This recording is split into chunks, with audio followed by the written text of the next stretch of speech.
TV 9 news కి స్వాగతం. బులెటిన్లో ముందుగా హెడ్లైన్స్.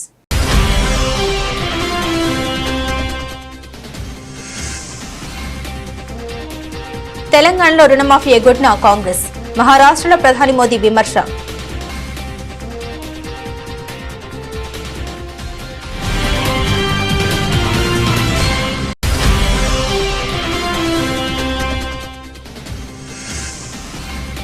సీఎం చొరవతో గల్ఫ్ నుండి క్షేమంగా తిరిగి వచ్చిన నిర్మల్ జిల్లాకు చెందిన నాందేవ్, రేవంత్ రెడ్డిని కలిసి కృతజ్ఞత తెలిపిన రాథోడ్.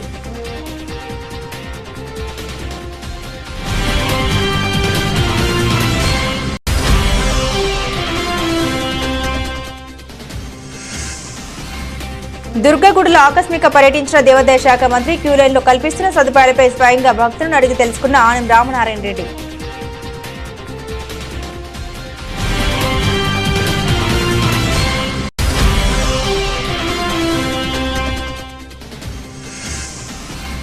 గోదావరికని పట్టణ చౌరస్తాలో గులాబీ పార్టీ శ్రేణులు, కార్మిక నాయకుల ఆందోళన.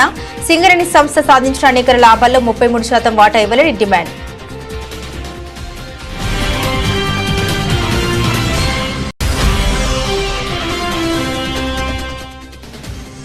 రాష్ట్రీయ స్వయం సేవక్ సంఘ్ గజ్వేల్ ఆధ్వర్యంలో విజయదశమి ఉత్సవ కార్యక్రమం. ప్రతి ఒక్కరూ సేవా నిరతి కలిగి ఉండాలన్న ఆర్ఎస్ఎస్ ముఖ్యులు, తెలంగాణ ప్రాంత ప్రచారక్ శ్రీధర్జీ.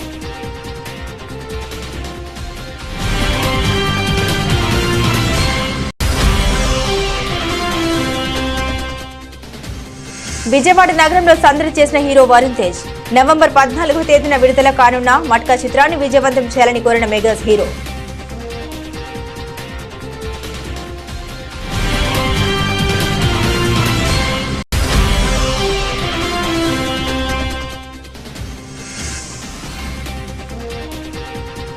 దాయిదీతో పోరు, పాక్తో భారత్ అమీతుమీ.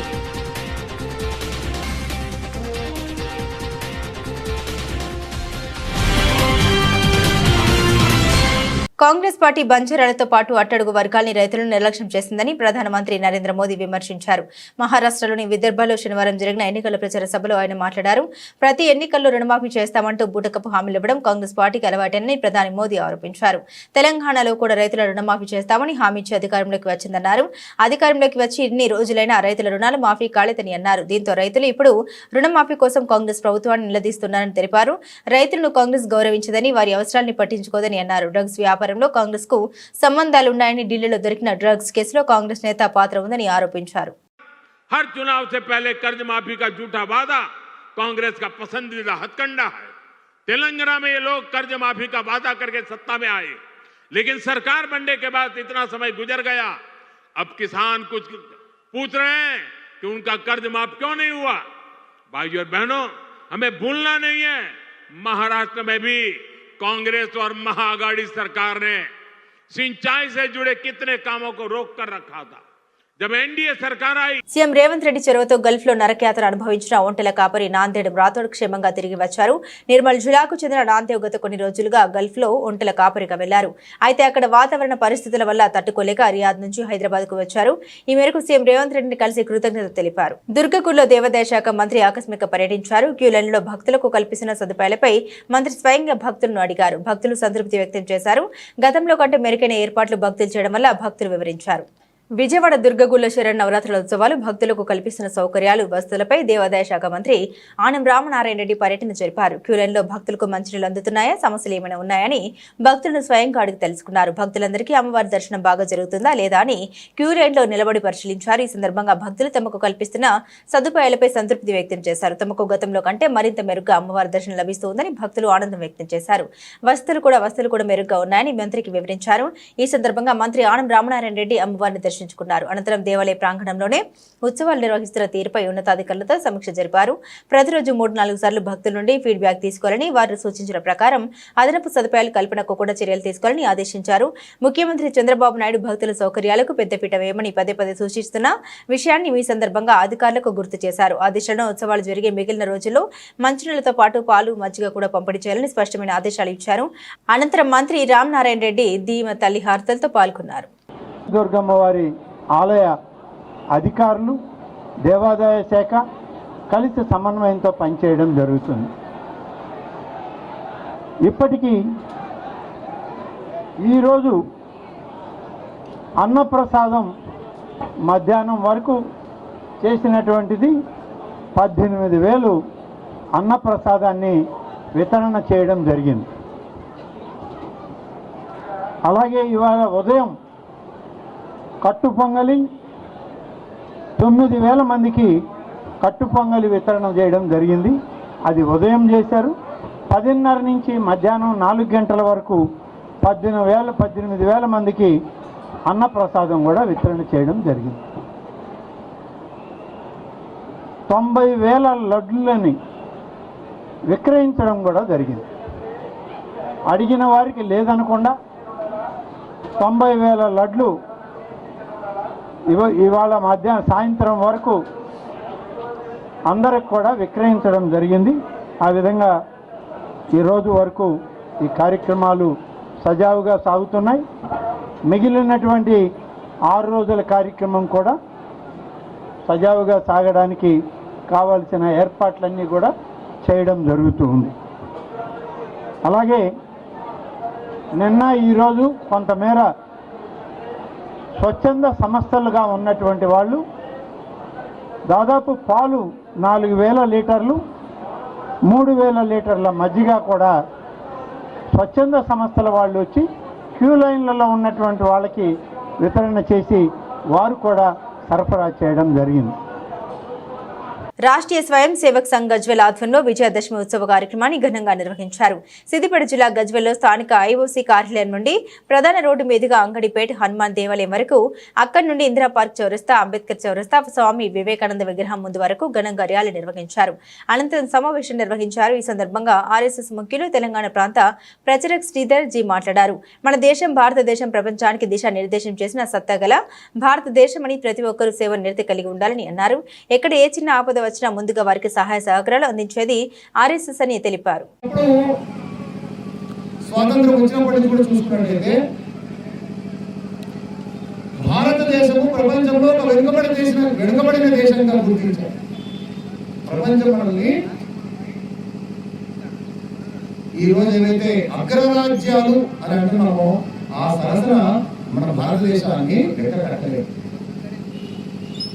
కానీ నెమ్మదిగా ఈ రోజు కనుక మనం చూసినట్లయితే సంఘము ఒకవైపు, సంఘం ప్రేరణ పొందినటువంటి స్వయం సేవకులు, ఈ దేశం నాది, భూమి నాది, తల్లి నా తల్లి, ఈ తల్లి ఒడిలో జన్మించినటువంటి సమస్త హిందూ సమాజం నా సోదరులు, ఈ సమాజంలో ఏ కష్టమైనా సరే నేనే స్వయంగా దాన్ని ఎదురొడ్డి ఆ కష్టాన్ని తొలగించాలి, సమాజంలో ఒక ఏకత్వాన్ని తీసుకురావాలి అనేటువంటి ఉద్దేశంతో అనేక మంది స్వయం సేవకులు వివిధ రంగాల్లో పనిచేస్తూ, వివిధ సంస్థలను పనిచేస్తూ ప్రారంభించి ఆయా రంగాలలో సమాజంలో ఉన్నటువంటి పౌరుల లోపల, మన హిందూ బంధువుల లోపల, ఈ దేశ పౌరుల లోపల ఒక దేశభక్తి భావాన్ని నింపుతూ, నేషన్ ఫస్ట్ ఇండివిజువల్ లాస్ట్ అనేటువంటి పద్ధతిలో వాళ్ళ లోపల ఒక దేశభక్తి భావాన్ని నింపుతూ సమాజాన్ని సంఘటితపరిచే ప్రయత్నము రాష్ట్రీయ స్వయం సంఘాలుగానే అనేక సంస్థలు, ఒక బిఎంఎస్ అనండి, ఒక ఏబీవీపీ అనండి, ఒక భారతీయ జనతా పార్టీ అనండి, ఒక స్వదేశీ జాగరణ అనండి, ఒక విశ్వ హిందూ పరిషత్ అనండి, ఇట్లా అనేక సంస్థలు ఈరోజు సంఘ యొక్క ప్రేరణతో పూజనీయ డాక్టర్ కేశవరావు బలిరామ గారు చూపించినటువంటి మార్గంలో నడుస్తూ ఆయా రంగాల్లో సమాజాన్ని చైతన్యపరుస్తూ ఈరోజు ప్రపంచంలో భారతదేశం ఒక అగ్రదేశంగా, ఇంతకుముందు మీరు వెనక నుంచి వచ్చారు, మొట్టమొదట మిమ్మల్ని అందరినీ వచ్చి చేరుకోండి అనలేదు. మన ముఖ్య శిక్షక్ గారు అగ్రేసాన్ని పిలిచారు, అంటే కొద్దిమంది ముందు ఉండి నడిచారు, మిగిలిన వాళ్ళందరూ కూడా వాళ్ళని అనుసరించి వెనక చేరుకున్నారు. అంటే ముందున్నటువంటి అగ్రేసరు ఏ విధంగా అయితే చేస్తున్నాడో అతన్ని చూసి మనం అందరం చేశాం. ఒకసారి చూసుకోండి, అందరం దండలు ఇట్లా అడ్డంగా పెట్టండి, ముందు అగ్రేసర్ ముందు దండ ఏపీ మార్క్ఫెడ్ చైర్మన్ గా కర్రోతు బంగారాజు ఏపీ మార్క్ఫెడ్ రాష్ట్ర కార్యాలయం విజయవాడలో బాధ్యతలు స్వీకరించారు. ఏపీ మార్క్ఫెడ్ అధికారులు వేద పండితుల మంత్రోచ్చరణ నడుమ మేళ తాళాలతో ఘనంగా స్వాగతం పలికారు. మరియు పలువురు ముఖ్య నేతలు హాజరయ్యారు. AP Markfed managing director doctor Manzir Jilani Samoon, IAS నరెల్ మేనేజర్ సిహెచ్ శ్రీనివాసరావు ఆధ్వర్యంలో అధికారులు పెద్ద ఎత్తున ఏర్పాట్లు చేశారు. ఆయనతో పాటుగా నూతన డైరెక్టర్లుగా ఎంపికైన సభ్యులు అన్నపు రామకృష్ణ నాయుడు శ్రీకాకుళం, పర్స వెంకటరత్నం సుల్లూరుపేట, కేసీ హరి అనంతపురం, బంగళ శశిభూషణ్ రెడ్డి కడప, గుంటుబోగుల నరసింహారావు రాజోలు సభ్యులుగా బాధ్యతలను చేపట్టారు. బంగారాజు కుటుంబ సభ్యులతో కార్యాలయంలో ప్రత్యేక పూజలు నిర్వహించారు. ఈ సందర్భంగా వారు మాట్లాడారు. తనపై ఎంతో నమ్మకంతో ఇంత పెద్ద బాధ్యత అప్పగించిన ముఖ్యమంత్రి చంద్రబాబు నాయుడుకి రుణపడి ఉంటామని, తనకి ఇచ్చినటువంటి పదవికి వన్నె తెచ్చేందుకు కృషి చేస్తామన్నారు. అలాగే రాష్ట్ర వ్యాప్తంగా మార్కెట్ అభివృద్ధి కోసం ప్రత్యేక చర్యలు చేపడతామని తెలిపారు. రైతులకు పూర్తి స్థాయిలో ఎరువులు అందేలాగా చర్యలు చేపడతామన్నారు. పప్పు ధాన్యాలకు మద్దతు ధర కల్పించే విధంగా చర్యలు చేపడతామన్నారు. పసుపు, మొక్కజొన్న రైతులకు గిట్టుబాటు ధర కల్పిస్తామని అన్నారు. చాలా సంతోషకరమైన దినం ఈరోజు నాకు జీవితంలో. అనేక పదవులు చేసిన, జిల్లా ప్రజా పరిషత్ చైర్మన్ చేశాను, గతంలో యాదవ్ కార్పొరేషన్ చైర్మన్ చేశాను, తెలుగుదేశం పార్టీ జిల్లా అధ్యక్షుడిగా పనిచేస్తూ ఉన్నాను. ఈరోజు గౌరవనీయులు బడుగు బలహీన వర్గాల అభివృద్ధి ప్రదాత, దార్శనికుడు, సమాజ శ్రేయస్సే తన శ్రేయస్సుగా భావించేటువంటి ఒక పనిచేసి ఈ ఆంధ్రప్రదేశ్ని భారతదేశంలో గుర్తింపగలిగిన రాష్ట్రంగా తీసుకురావాలని తప్పిస్తున్నటువంటి ఒక బడుగు బలహీన వర్గాల అభివృద్ధి ప్రదాత పూజ్యులు నారా చంద్రబాబు నాయుడు గారు ఆశీస్సులతో యువ నాయకులు, రాష్ట్ర విద్యాశాఖ మంత్రులుగా ఈ రాష్ట్ర చరిత్రలో ఎప్పుడూ లేని విధంగా ఒక వినూత్నమైనటువంటి ఆలోచనలతో, వినూత్నమైన పద్ధతులతోటి ప్రజల దగ్గరికి ప్రభుత్వాన్ని తీసుకెళ్లాలన్నటువంటి కృత నిశ్చయంతో, సంకల్పంతో నిత్యం ప్రతిరోజు ప్రజా దర్బార్లు నిర్వహిస్తూ ప్రజలందరి సమస్యల్ని వాళ్ళ సమస్యలే తన సమస్యలుగా భావించే వారి ప్రతి సమస్యని పరిష్కార దిశగా పనిచేస్తున్నటువంటి జాతీయ తెలుగుదేశం పార్టీ ప్రధాన కార్యదర్శి శ్రీ నారా లోకేష్ బాబు గారు నాకు సహకరించి, ఒకరు పెద్దలు ఆశీస్సులు, మరొకరు యొక్క సహకారం. నేను ఈ పార్టీలో పనిచేస్తున్న క్రమంలో ఈరోజు ఒక ఉన్నతమైన స్థితికి తీసుకొచ్చి పార్టీ అధ్యక్షులుగా చేశారు. వారి హయాంలో జిల్లా ప్రజా పరిషత్ చైర్మన్ చేశాను. గత 2014-19 ఆ గవర్నమెంట్లో కార్పొరేషన్ చైర్మన్గా చేశాను. హార్టికల్చర్ యూనివర్సిటీ బోర్డు మెంబర్గా చేశాను. State organising secretary. ఇన్ని పదవులతోటి నాకు అనేక అవకాశాలు ఇచ్చి బలహీన వర్గాలకి తెలుగుదేశం పార్టీలోనే ఒక కేర్ ఆఫ్ ఉంటుంది, అభివృద్ధి ఉంటుంది, సంక్షేమం ఉంటుంది, వారి గౌరవం ఉంటుందని చూపించినటువంటి ఎన్టీ రామారావు గారి తర్వాత అంతకు మించి సింగరేణి కార్మికులు సాధించిన అనేక లాభాల్లో ఖచ్చితమైన వాటా ఇవ్వాలని మాజీ మంత్రి కోపుల ఈశ్వర్ డిమాండ్ చేశారు. పెద్దపల్లి జిల్లా గోదావరికని పట్టణ చౌరస్తాలో గులాబీ పార్టీ శ్రేణులు, కార్మిక నాయకులు ఆందోళన చేపట్టారు. సింగరేణి సంస్థ సాధించిన నికర లాభాల్లో 33% వాటా ఇవ్వాలని నాయకులు డిమాండ్ చేశారు. లాభాల్లో సగం కోత విధించి మిగిలిన సగంలో 33% ఇవ్వడం సరైన విధానం కాదని పేర్కొన్నారు. కాగా ఆందోళన చేపడుతున్న గులాబీ పార్టీ శ్రేణుని పోలీసులు చెదరగొట్టారు. టెంట్ ఏర్పాటు చేస్తున్న సమయంలో పోలీసులు పార్టీ శ్రేణులకు మధ్య వాగ్వివాదం జరిగింది. సింగరేణి కార్మికులకు తీరని ద్రోహం చేసిండ్రు. అసలు వచ్చినటువంటి లాభాలు 4,701 కోటి రూపాయలు. మరి పంచినటువంటి లాభాలు ఏవైతే ఉన్నాయో 2,412 కోట్లు మాత్రమే పంచిండ్రు. మిగిలిన పక్కకు తీసిండ్రు. చెప్పిందంతా ముఖ్యమంత్రి గొప్పగా 33% అని చెప్పిండు. మరి 33% అంటే వీళ్ళు ఇచ్చినటువంటి 2,400 కోట్లు ఉన్నాయో ఇవి కేవలం 16% మాత్రమే అవుతాయి. అంటే ఎవరిని మోసం చేస్తారు, ఎవరిని దగా చేస్తారు? పోయినసారి 2,000 పైచీలకు లాభాలు వచ్చినాయి. పోయినసారి 1,00,000 పైచీలకు లాభాల వాటా కార్మిక సోదరులకు పంచిండ్రు. ఈసారి దానికి డబల్ రావాల్సి ఉంది. దాదాపు మీరు 4 లక్షల రూపాయలు ఒక కార్మికుడికి రావాల్సి ఉన్నది. కొంచెం ఎక్కువ వచ్చిందనే ఉద్దేశంతో దానికే మీరు సంతోషపడండి, దాంట్లోనే సంతృప్తి పడండి అని మరి సమర్థించే నాయకులు కావచ్చు. తర్వాత మోసం చేయడానికి సిగ్గు లజ్జ లేనటువంటి ప్రభుత్వం ఏదైతే ఉందో ఇప్పటికే అన్ని వర్గాలను మోసం చేసే అధికారంలోకి వచ్చి చివరకు సింగరేణి కార్మికులను కూడా నయవంచన చేసి పేరుకేమో 33% ప్రకటించి ఇచ్చింది మాత్రం 16%. దీనికి నిరసనగా ఈరోజు కార్మిక క్షేత్రం ఇది. ఈ గోదావరి కని చౌరస్తాలో అనేక ఉద్యమాలు జరిగినాయి. ఎవరిని మేము ఇబ్బంది పెట్టలే. కార్మికులు, కార్మిక నాయకులు అరే ఈ వాటా సరిగ్గా ఇవ్వాలనే ఉద్దేశంతో ఇక్కడ నిరసన తెలియజేద్దామని ఒక కార్యక్రమం చేస్తే మరి పోలీస్ యంత్రాంగం ఇక్కడ చేయొద్దంటారు. మరి ఎవరికి చెప్పుకోవాలి? ఎక్కడ నిరసన చేయాలి అంటే ప్రభుత్వం కనీసం. జనసేన పార్టీ అధినేత పవన్ కళ్యాణ్ సనాతన ధర్మం పేరుతో ఆర్ఎస్ఎస్ అజెండాని భుజన మోస్తే ప్రజలు హర్షించారని సిపిఐ రాష్ట్ర కార్యదర్శి కె రామకృష్ణ శనివారం ఒక ప్రకటనలో వెల్లడించారు. ఎన్నికల ముందు తనకి కులం లేదు, మతం లేదు, ప్రాంతం లేదని చెప్పిన పవన్ కళ్యాణ్ అధికారంలోకి వచ్చి ఉప ముఖ్యమంత్రి అయిన తర్వాత సనాతన ధర్మం గురించి మాట్లాడడం, రాజకీయంగా నష్టం జరిగినా పర్వాలేదని చెప్పడం ఆశ్చర్యంగా ఉందన్నారు. త్రివిక్రమ్ సినిమాలో పాత్రకి తగినట్టు ఒక్కో సినిమాలో ఒక్కో డైలాగ్ ఉంటుందని, అలాగే అధికారంలోకి వచ్చిన తర్వాత సినిమాల్లో మాదిరిగా పవన్ వ్యవహార శైలి ఉందని ఎద్దేవా చేశారు. బీజేపీ, మజ్లిస్ పార్టీలంటే అవి మతాన్ని రెచ్చగొట్టే పార్టీలని ప్రజలు అర్థం చేసుకుంటారని తెలిపారు. జనసేన లౌకిక పార్టీ అని, ఆ పార్టీ నాయకులు, కార్యకర్తలు లౌకికవాదులే అన్నారు. అణగారిన కులాల్ని, వెనుకబడిన వర్గాల్ని, మహిళల్ని కించపరిచే విధానం సనాతన ధర్మంలో ఉంటుందన్నారు. జనసేన పార్టీలో వివిధ కులాలు, మతాలు, ప్రాంతాలకు చెందిన వారు ఉన్నారని తెలిపారు. ఈ నేపథ్యంలో జనసేన అధినేత వైఖరిని ఆ పార్టీ నాయకులు, కార్యకర్తలు, పవన్ కళ్యాణ్ అభిమానులు సరిదిద్దాలని కోరారు. జనసేన అధినేత పవన్ కళ్యాణ్ గారు గతంలో పలుమార్లు చెప్పారు, నాకు ఏ కులం లేదు, మతం లేదు, అన్ని ప్రాంతాలు నాది, నేను అందరికి కావాల్సిన వాడిని అని చెప్పాడు. మరి ఇప్పుడు రాష్ట్రంలో అధికారం లేకొచ్చి ఉప ముఖ్యమంత్రి అయిన తర్వాత ఇవాళ స్పష్టంగా చెప్తా ఉన్నాడు, నేను సనాతన హిందూవాదిని, దానికోసమే పుట్టాను, దానికోసమే చేస్తాను, దీనికోసం రాజకీయంగా నేను నష్టపోయినా పర్వాలేదని చెప్పి రెచ్చగొట్టే పద్ధతిలో మాట్లాడే దశకు దిగజారాడు. నిజంగా చాలా ఆశ్చర్యకరం. ఎందుకంటే పవన్ కళ్యాణ్ గారు కానీ లేదా ఆయన కుటుంబం కానీ వాళ్ళెవరూ మత ఉన్మాదులు కాదు, వాళ్ళందరూ కూడా సెక్యులర్ వాదులే. అదేవిధంగా ఆయన పెట్టిన పార్టీ జనసేన పార్టీ కూడా అది లౌకిక పార్టీనే. ఆ పార్టీలో ఉండే వాళ్ళందరూ కూడా చాలామంది లౌకికవాదులే, అందులో ఎవరు మతం. ఏదో బీజేపీనో లేదా మజ్లిస్ పార్టీనో అయితే మిమ్మల్ని ఎవరు తప్పుపడ్డారు. బీజేపీ, మజ్లిస్ పార్టీలు అవి ఖచ్చితంగా మతోన్మాదాన్ని రెచ్చగొట్టే పార్టీలు కాబట్టి ఆ పార్టీని ప్రజలు అర్థం చేసుకుంటారు.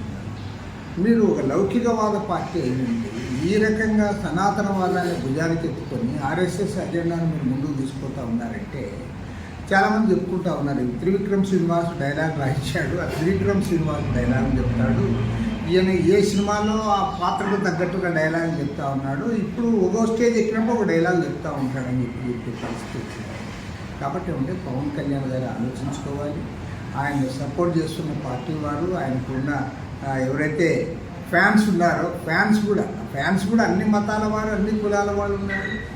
ఇవాళ సనాతనవాదం అంటే అనగారిన కులాలను, అంటరాని కులాలను, వెనుకబడిన కులాలను కించపరిచేది సనాతనవాదం, మహిళలను కించపరిచేది సనాతనవాదం. దాన్ని భుజానికి ఎత్తుకొని నువ్వు ఆర్ఎస్ఎస్ అజెండా మోస్తాను, త్రివిక్రమ్ శ్రీనివాస్ డైలాగులు చదువుతానంటే ప్రజలు హర్షించరు.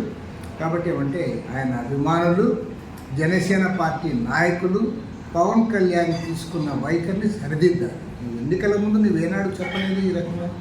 ఎన్నికల ముందు నాకు అందరూ కావాల్సిన వాళ్ళే, నాకు కులమే లేదని చెప్పిన వాడివి, నాకు మతమే లేదని చెప్పిన వాడివి. నువ్వు అధికారం వచ్చిన తర్వాత డ్రెస్ మార్చుకొని నువ్వు అంటే ఏ సినిమాకి పోతే ఆ సినిమా డైలాగులు చెప్పినట్టు పాత్రకు అనుగుణం ఒకే సినిమాలో 2-3 పోర్షన్లు వేస్తే ఆ డైలాగులు వేరువేరుగా చెప్పినట్టు నువ్వు చెప్తే రాజకీయాల్లో ప్రజలు హర్షించారు, మానుకోవాలని కోరు. సోయా కొనుగోలు కేంద్రాలు సద్వినియోగం చేసుకుని ప్రభుత్వ మద్దతు ధరను రైతులు పొందాలని ఎమ్మెల్యే పవర్ రామారావు పాటిల్ అన్నారు. నిర్మల్ జిల్లా బైన్సాలోని మాటేగ్రామ్ గ్రామంలోని ప్రాథమిక వ్యవసాయ సహకార సంఘం కుబీరు మండల కేంద్రంలో వ్యవసాయ మార్కెట్లో సోయా కొనుగోలు కేంద్రాన్ని ప్రారంభించారు. ఈ సందర్భంగా మాట్లాడారు. బైన్సా మండలంలో 18,000 ఎకరాల్లో, కుబీరు మండలంలో 17,000 ఎకరాల్లో రైతులు సోయా పంటను సాగు చేశారని, మార్కెట్లో ధర లేకపోవడంతోనే వ్యవసాయ శాఖ మంత్రిని కలిసి కొనుగోలు ప్రారంభించినట్లు తెలిపారు. క్వింటాల్కు 4,892 మద్దతు ధర ఉందని, 12% తేమతో తమ పంటను తీసుకొచ్చి అమ్మాలని రైతుల్ని కోరారు. ప్రభుత్వం ఎకరానికి కేవలం 6 క్వింటాలు మాత్రమే కొనుగోలు చేయడంతో రైతుల సమస్యను తెలియజేయగా ఎకరానికి 10 క్వింటాలు కొనుగోలు చేసే విధంగా చూస్తామని హామీనిచ్చారు.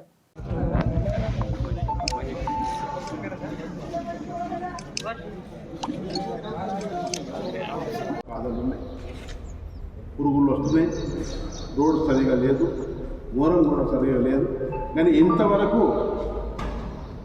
నేను 6 కిలోమీటర్ 6 కిలోమీటర్ల దగ్గరనే ఉంటానని నా దృష్టిలో మీరు కూడా చెప్పలేదు, నేను కూడా పెట్టలేదు, దృష్టి పెట్టలేదు దాని మీద. వాస్తవం ఈరోజు నా ప్రోగ్రాం ఉంది అని మీరు చెప్తున్నారు. ఖచ్చితంగా ఇప్పుడైతే సీసీ అయితే కావడం కష్టం. ఫార్మేషన్ అంటే మోరం వేసి ఈ చుట్టుపక్కల గోడౌన్లో కూడా మోరం వేసి, రోడ్డు కూడా మోరం వేసి, రైతులు ఏదైతే పంట తీసుకొస్తారు ఇక్కడ వాళ్ళు ఈ గోడౌన్ దగ్గర తీసుకురావడానికి ఒక వారం రోజుల్లో పూర్తి చేస్తారని మీకు అందరికీ. ఈ పురుగుల సమస్య పంటలలో మన ఏదైతే ధాన్యం ఉంటుంది గోడౌన్లో, ఆ ధాన్యంలో పురుగులు వాస్తవంగా అవుతాయి. ఆ పురుగులు మన ఇంట్లో వస్తున్నాయని ఇప్పుడే పదే చెప్పడం జరుగుతుంది. పేస్ట్ అటాక్ అని ఒక ప్రొసీజర్ ఉంటుంది గవర్నమెంట్. వారం రోజుల్లో ఒకసారి ప్రతిసారి పేస్ట్ అంటే స్ప్రే చేయాలి దానికి పురుగు రాకుండా. నెల రోజుల్లో మన ఎలుకలు గుచ్చి దాన్ని తెలుగులో ఏమంటారు పందులు అవి పందికొక్కం రావద్దని అది కూడా నెలకు ఒకసారి చేసేటటువంటి ఆ కాంట్రాక్టర్ ఎవరనో వాడి నిర్లక్ష్యం వల్ల మనకు ఇంట్లో అయ్యేటప్పుడు దానికి కూడా నేను ఇప్పుడే మన చైర్మన్ గారు చెప్పారు, గంగాచలం చైర్మన్ గారు చెప్పారు, దానికి కూడా నేను మాట్లాడాను. రేపు ఎల్లుండి వాళ్ళకి పిలిచి ఇక్కడ పిలవరికి బైసాలో ఆ పేస్ట్ అటాక్ కంపల్సరీ కావాలి. అయిన తర్వాత నాకు కలాలని మధ్య భారత తీర్థయాత్రలకు వెళ్లిన రాజన్న సిరిసిల్ల జిల్లా వేములవాడకు చెందిన ఆనువంశిక అర్చకులు మధ్యప్రదేశ్లోని ప్రసిద్ధ జ్యోతిర్లింగ క్షేత్రంలో బతుకమ్మ ఆడిపాడారు. ఓంకారేశ్వర్లో ఉపాధ్యాయుల కరుణ, చంద్రశేఖర్, పద్మ, చంద్రమోహన్ కుటుంబ సభ్యులు స్థానిక మహిళలతో కలిసి బతుకమ్మను ఆడారు. ఓంకారేశ్వర జ్యోతిర్లింగం దర్శనం అనంతరం తెలంగాణ సంస్కృతి సాంప్రదాయాలను పాటిస్తూ పూలతో బతుకమ్మను అందంగా పేర్చి పాటలు పాడుతూ సందడి చేశారు. అనంతరం బతుకమ్మను నర్మదా నది జలాల్లో నిమజ్జనం చేశారు. విజయవాడ ఇంద్రకీలాద్రిపై దసరా శరన్నవరాత్రి ఉత్సవాలు వైభవంగా జరుగుతున్నాయి. నవరాత్రుల్లో భాగంగా 4వ రోజు ఆదివారం అమ్మవారు శ్రీ లలితా త్రిపుర సుందరి దేవి అవతారంలో భక్తులకు దర్శనమిస్తూ ఉన్నారు. త్రిపురాత్రయంలో 2వ శక్తి లలితాంబవారు దేవి ఉపాసకులకు అమ్మ ముఖ్య దేవత. త్రిగుణాతీతమైన కామేశ్వర స్వరూపం, పంచదాక్షాక్షరి మహామంత్ర అధిష్టాన దేవతగా శ్రీ లలితా త్రిపుర సుందరి దేవిని ఆరాధిస్తారు. సకల లోకాలకు అతీతమైన కోమలతో ముఖం కలిగిన మాతృమూర్తి అమ్మ చెరుకుగడ, విల్లు, పాశంకులాశాలను ధరించిన రూపంలో కుడివైపున లక్ష్మీదేవి, ఎడమవైపున సరస్వతీదేవి సేవలు చేస్తుండగా శ్రీ లలితా త్రిపుర సుందరి దేవి భక్తులను అనుగ్రహిస్తుంది. అమ్మ శ్రీ విద్య స్వరూపిణి, సృష్టి స్థితి సంహార రూపిణి కుంకుమతో నిత్య పూజలు చేసే సువర్ణాసులకు తల్లి మంగళ సౌభాగ్యాన్ని ప్రసాదిస్తోంది. కాగా రోజు రోజుకు భక్తుల సంఖ్య పెరుగుతోంది. శనివారం సాయంత్రం నుండి ఉత్తరాంధ్ర నుండి వచ్చే భక్తుల రాక ప్రారంభమైంది. నిర్మల్ జిల్లా బాసర శ్రీ జ్ఞాన సరస్వతి అమ్మవారి క్షేత్రంలో శరన్నవరాత్రి ఉత్సవాల భాగంగా 4వ రోజు అమ్మవారు కూష్మాండదేవి అవతారంలో భక్తులకు దర్శనమిస్తున్నారు. ఆలయ వేదిక బృందం అమ్మవారికి విశేష తమలార్చన పూజలు నిర్వహించి అనంతరం అల్లం వడల్ని నైవేద్యంగా వినివేదించారు. ఆశ్వయుజ శుద్ధ చవితి నాడు దుర్గా నవదుర్గల్లో 4వ అవతారమైన దుర్గాదేవి కూష్మాండదేవిగా అలంకరించినట్లు ఆలయ అర్చకులు తెలిపారు. వాసరా శ్రీ జ్ఞాన సరస్వతి అమ్మవారి యొక్క దసరా నవరాత్రి ఉత్సవాలు జరుగుతున్నాయి. అందులో భాగంగా ఈరోజు 4వ రోజు. ఈరోజు అమ్మవారు పుష్పాండ అవతారంలో దర్శనమిస్తుంది. ఈరోజు అమ్మవారికి అల్లం అన్నం నైవేద్యిస్తారు. ఈరోజు ఈ అమ్మవారి క్షేత్రంలో భక్తులు దర్శించినట్లయితే సకల విద్యా బుద్ధులు, సకల కోరికలు, సకల శక్తులు కలుగుతాయని చెప్పి ప్రతిదీ. యాదేవి సర్వభూతేషు విద్యారూపేణ సంస్థ. నమస్తస్యై నమస్తస్యై నమస్తస్యై నమో నమః. విజయవాడ నగరంలో హీరో వరుణ్ తేజ్ సందడి చేశారు. నవంబర్ 14న విడుదల కానున్న మట్కా చిత్రాన్ని ప్రేక్షకులు విజయవంతం చేయాలని ఆయన కోరారు. హీరో వరుణ్ తేజ్ నటించిన తాజా చిత్రం మట్కా చిత్రం టీజర్ విడుదల కార్యక్రమం గాంధీనగర్లోని రాజు యువరాజ్ థియేటర్లో నిర్వహించారు. ఈ కార్యక్రమానికి మెగా హీరో వరుణ్ తేజ్ ముఖ్య అతిథిగా వీచేసి ప్రేక్షకుల సమక్షంలో తాను నటించిన మట్కా చిత్ర టీజర్ను లాంఛనంగా విడుదల చేశారు. ఈ సందర్భంగా హీరో వరుణ్ తేజ్ మాట్లాడుతూ మట్కా చిత్రం ప్రేక్షకుల్ని ఖచ్చితంగా ఆకట్టుకుంటుందని ఆయన తెలిపారు. 1960 సంవత్సరంలో జరిగిన ఒక్క కథే మట్కా చిత్రమని అన్నారు. విజయవాడ నగరంలో మట్కా చిత్రం టీజర్ రిలీజ్ చేయడం సంతోషంగా ఉందని పేర్కొన్నారు. దుర్గమ్మ దీవెనతో ఈ చిత్రం విజయవంతం కావాలని కోరుకుంటున్నాను. నవంబర్ 14న మట్కా చిత్రం రిలీజ్ కానుందని తెలుగు రాష్ట్రాల ప్రేక్షకులు తమ చిత్రాన్ని వీక్షించి ఆదరించాలని ఆయన కోరారు. సంగీత దర్శకుడు జీవి ప్రకాష్ అందించిన పాటలు, బ్యాక్గ్రౌండ్ మ్యూజిక్ ప్రేక్షకుల్ని ఖచ్చితంగా అలరిస్తాయన్నారు. ఈ చిత్రంలో 6 పాటలు, 9 ఫైట్స్ ఉంటాయని, ఒక ఫైట్ లో ఎర్రతుండుతో ఫైట్ చేశామని, ఆ ఫైట్ చిత్రానికి హైలైట్ గా ఉంటుందన్నారు. అనంతరం దర్శకుడు కరుణ్ కుమార్ మాట్లాడుతూ వరుణ్ తేజ్ తో సినిమా తీయడం తనకు ఎంతో సంతోషంగా ఉందన్నారు. అన్నారు. అనంతరం కెమెరామెన్ కిషోర్ కుమార్ మాట్లాడుతూ తంగలాన్ చిత్రం చేస్తున్న సమయంలో మట్కా చిత్రానికి కెమెరామెన్ గా పనిచేస్తానని సంతకం చేసినట్టు తెలిపారు. వరుణ్ తేజ్ ఈ చిత్రంలో ఒక కొత్త లుక్ లో ప్రేక్షకులకు కనిపించడంతో పాటు ఆయన నటన చిత్రానికి హైలైట్ గా ఉంటుందన్నారు. టీజర్ రిలీజ్ కార్యక్రమంలో చిత్ర నిర్మాతలు డాక్టర్ విజేందర్ రెడ్డి, తీగల రజనీ, తాళూరి పాల్గొన్నారు. టీజర్ ఎలా ఉందండి? నచ్చిందా? అంటే కొన్ని చిన్న తప్పులు జరిగినాయి లాస్ట్ 2-3 సినిమాలో.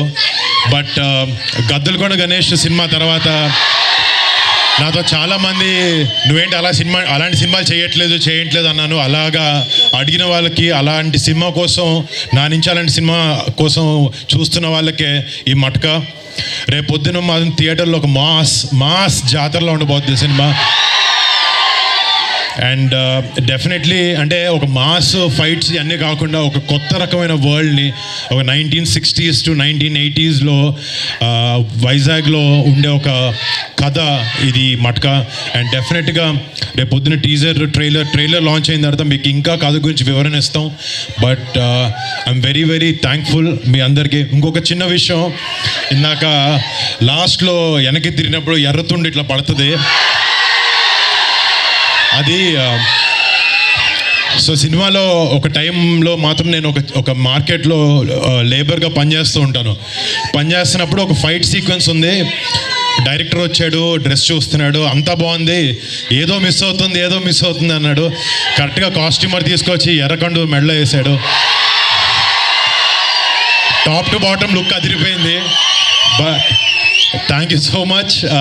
ఆ విషయం చిన్న విషయం మీతో చెప్పుకోవాలనిపించింది. అండ్ మళ్ళీ ఇక్కడికి వచ్చిన మా కుటుంబ సభ్యులు, అభిమానులు ప్రతి ఒక్కరికి, మీ అందరికీ థ్యాంక్ యూ సో మచ్. డెఫినెట్గా ఈ సినిమా మీరు గర్వంగా పెట్టుకునే సినిమా అవుతుందని నేను మనస్ఫూర్తిగా కోరుకుంటున్నాను.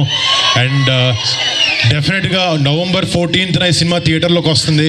మీరు అందరూ ఆ సినిమాని చూసి సపోర్ట్ చేసి ఆదరిస్తారు, మీరు అలరిస్తుంటుందని నేను మనసారా కోరుకుంటున్నాను అండి. Thank you so much boys. Thank you. I love you so much. Thank you so much for all the love. మహిళల ప్రపంచ కప్ లో భాగంగా హర్మన్ ప్రీత్ కౌర్ సారథ్యంలోని భారత క్రికెట్ జట్టు ఆదివారం దాయేది పాకిస్తాన్ తో అమ్మితుమ్మి తేల్చుకోనుంది. గ్రూప్ ఏలో సెమీస్ బెర్త్ను ఖాయం చేసుకోవాలంటే టీమిండియాకు నేటి మ్యాచ్ అత్యంత కీలకం కానుంది.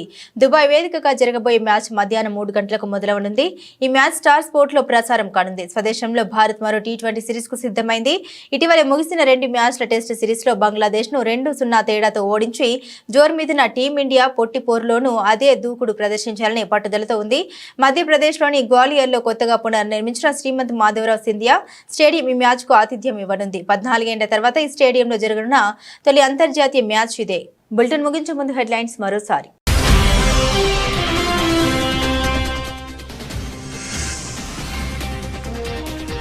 తెలంగాణలో రుణమాఫీ ఎగ్గొట్టిన కాంగ్రెస్, మహారాష్ట్రలో ప్రధాని మోదీ విమర్శ.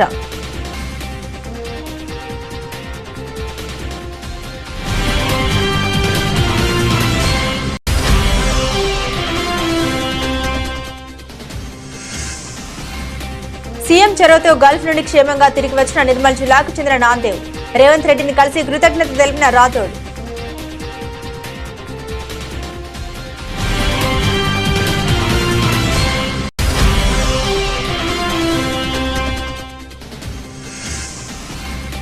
దుర్గగుడిలో ఆకస్మిక పర్యటించిన దేవాదాయ శాఖ మంత్రి క్యూలైన్లో కల్పిస్తున్న సదుపాయాలపై స్వయంగా భక్తులను అడిగి తెలుసుకున్న ఆనం రామనారాయణ రెడ్డి.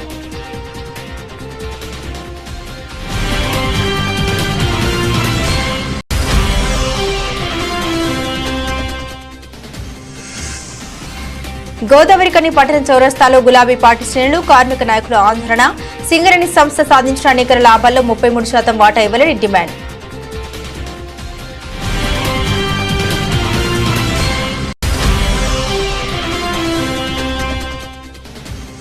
రాష్ట్రీయ స్వయం సేవక్ సంఘ్ గజ్వేల్ ఆధ్వర్యంలో విజయదశమి ఉత్సవ కార్యక్రమం.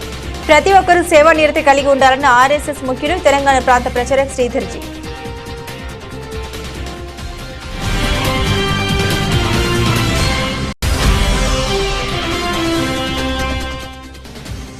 విజయవాడ నగరంలో సందడి చేసిన హీరో వరుణ్ తేజ్. November 14వ తేదీన విడుదల కానున్న మట్కా చిత్రాన్ని విజయవంతం చేయాలని కోరిన మెగాస్ హీరో.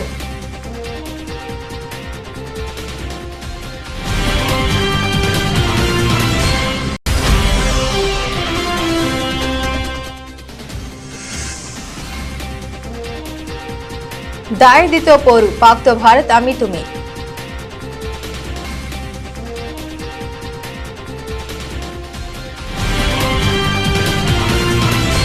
ఇవి బులెటిన్ విశేషాలు. తిరిగి మరో బులెటిన్తో మళ్ళీ కలుసుకుందాం. అంతవరకు సెలవు. నమస్కారం.